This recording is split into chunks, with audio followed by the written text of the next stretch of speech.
बिस्मिल्लाहिर्रहमानिर्रहीम अल्हम्दुलिल्लाहि रब्बिल आलमीन वस्सलातु वस्सलामु अला रसूलिहिल अमीन सय्यिदिना व नबीना मुहम्मदिन व आलिहि व सहबिहि अजमईन।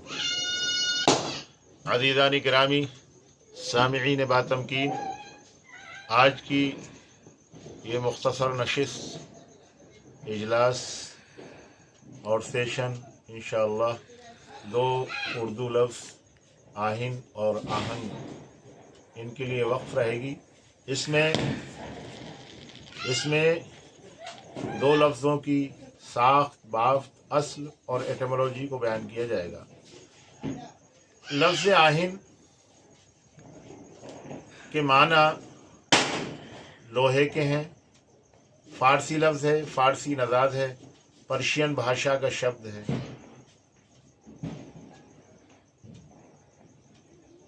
लोहे को आहिन कहा जाता है फ़ारसी ज़बान के अंदर, और अंग्रेज़ी ज़बान में आयरन कहते हैं। ज़ाहिर है कि लोहा बहुत सख्त और बहुत अहम धात है, इसके बहुत मुनाफ़े हैं। इंसान की ज़िंदगी में ये बहुत कारामद चीज़ रब्बुल इज़्ज़त ने पैदा फरमाई है। इंसान के बहुत से मुनाफ़े हैं। कुरान करीम में रब्बुल इज़्ज़त ने ख़ास तौर से लोहे का ज़िक्र किया है और फरमाया कि लोहा वो धात है, वो चीज़ है कि इसको अल्लाह रब्बुल इज़्ज़त ने उतारा है, आसमान से ये उतारा गया है। ख़ास तौर से इसका ज़िक्र है और इसके अंदर जंग के वक्त, लड़ाई के वक्त इसका इस्तेमाल किया जाता है।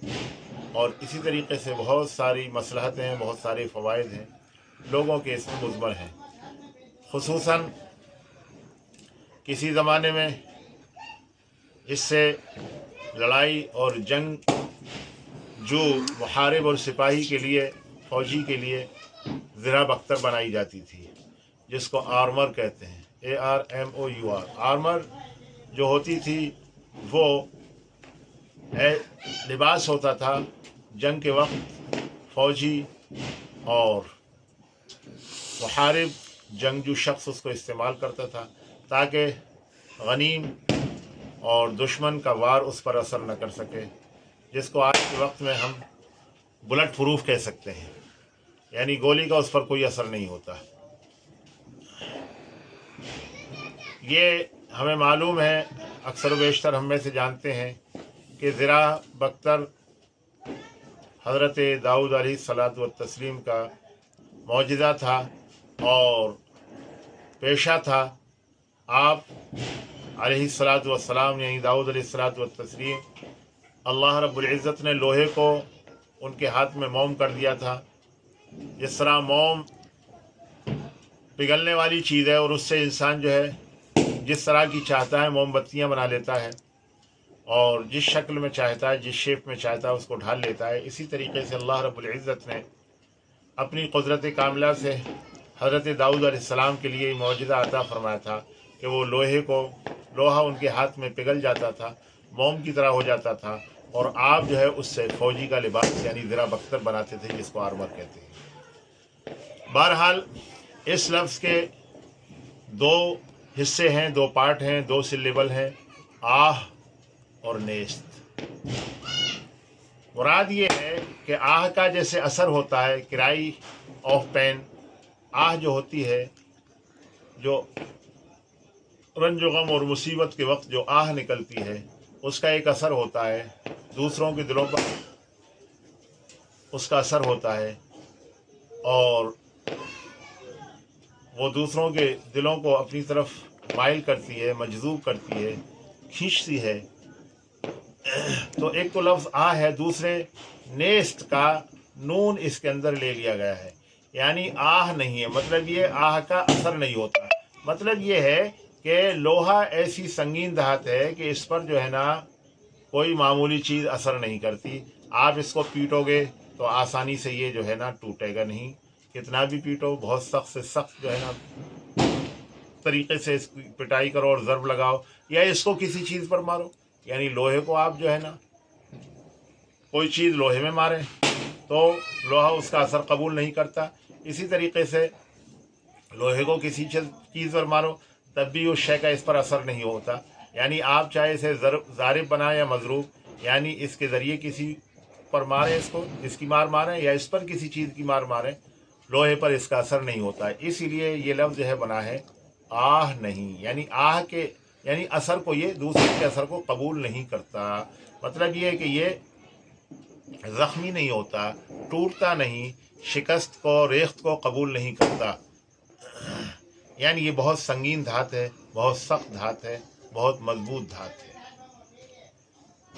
दूसरा लफ्ज़ जो है आज की नशिस्त में आपके हवाले लफ्ज़ आहंग किया जा रहा है। आहंग, आहंग भी जो है, आहंग के माने जो है साउंड के आते हैं, वॉइस के आते हैं, म्यूज़िक के आते हैं, मेलोडी के आते हैं। यानी जो मौसीकी के अंदर नगमगी होती है और मौसीकी जो है अपनी तरफ, मौसीकी जो मनमोहन होती है और नगमगी होती है, अपनी तरफ खींचती है, कशिश होती है, जो मेलोडी होती है, उसके माने आहंग के आते हैं। इसी तरीके से हारमोनी के माने जो है आहंग के आते हैं। मुताबकत के माने भी ये जो है आहंग के अंदर मौजूद है। तो मुताबकत यानी हारमोनी, मेलोडी और यानी शीरीनी और नगमगी, इसी तरीके से आवाज़, ये इसके माना आते हैं। ये भी दो लफ्ज़ों का मुरक्कब है, दो लफ्ज़ों का जो है से बनाया गया है और टू सिलेबल का ये कंपोजिशन है। आह अंग, आह अंग, यानी गोया कि एक लफ्ज़ जो है फ़ारसी का है और दूसरा लफ्ज़ जो है इसमें हिंदी का है या संस्कृत का है। अंग की आह, अंग की आवाज़, अंग की आवाज़, ये है इसकी एटिमोलॉजी और ये है इसकी जो है ना असली और हकीकी माना लफ्ज़ी एतबार से। फला शख्स और फला शख्स के मकासद में और हमारे मकासद में हम आहंगी नहीं है। फला के मकासद, हमारे मकासद में हम आहंगी नहीं है, यानी इर्तिबात नहीं है, मुताबकत नहीं है। तो हम आहंग होना जो है, ये लफ्ज़ बहुत ही मुस्तामल है, उर्दू में इसका इस्तेमाल किया जाता है। आहंगी, हम आहंग होना। वस्सलामु अलैकुम व रहमतुल्लाहि व बरकातहू।